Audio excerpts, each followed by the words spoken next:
Sehingga dulu saya ada kalimat yang ya diremehkan, biasalah, biasa diremehkan.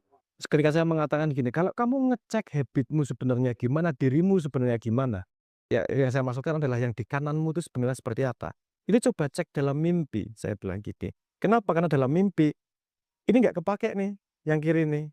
Kamu nggak inget-inget, kamu nggak, moral kompas, nggak takut kanan kiri, yang berjalan adalah benar-benar yang habit di kanan. Jadi ketika kamu di dalam mimpi masih mau nyolong misalnya, artinya sebenarnya tidak nyolong, itu bukan karena sesuatu yang malakah, tapi alasan akal masih di kiri ini.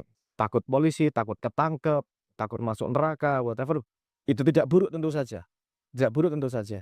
Tapi untuk bisa menjadi keputusan yang langsung tanpa harus ada pertanyaan, itu disiplin diubah menjadi habit. Kalau salah satu kalimatnya Mbah Nun ini istilahnya ada yang ini yang salahin ya, kalimatnya disebut seperti hati yang selesai. Hati yang selesai itu apa sih? Hati yang selesai adalah ketika kamu dihadapkan sesuatu, kamu sudah membuat keputusan saat itu dan ditransfer menjadi habits. Dan besok-besok lagi nggak usah bertanya lagi tentang keputusan itu karena sudah kamu putuskan. Misalnya rabi, el kalau kamu nanya kapan siapnya, tidak ada pengetahuan yang cukup untuk bisa membuat ngomong, "Aku siap atau tidak siap." Karena yang kamu hadapi nanti ketika rapi belum tentu sama seperti yang kamu latihkan.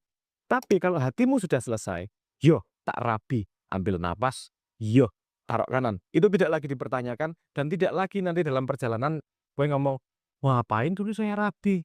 Nah, itu menyesali sebuah keputusan. Artinya keputusan itu hatinya belum selesai.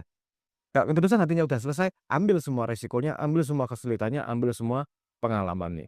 Nah, itu kalau udah jadi habit, hidup akan jadi lebih mudah.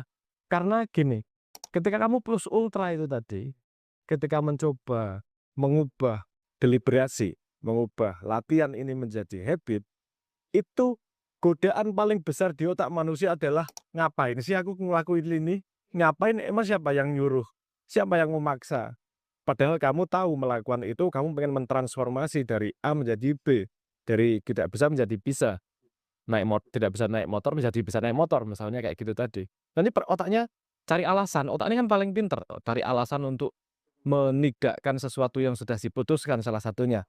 Itulah kenapa salah satu lensa mengatakan bahwa setan itu datangnya dari otak, dari akal. Ya karena akal memang punya kemampuan untuk memberi alasan kepada diri untuk tidak konsisten misalnya. Nah, trik hati yang selesai ini, itu sudah menghilangkan hampir 50% masalah di kesulitan plus ultra itu tadi. Karena otakmu tidak lagi diberi pintu untuk meragukan sebuah keputusan yang sudah kamu ambil sebelumnya.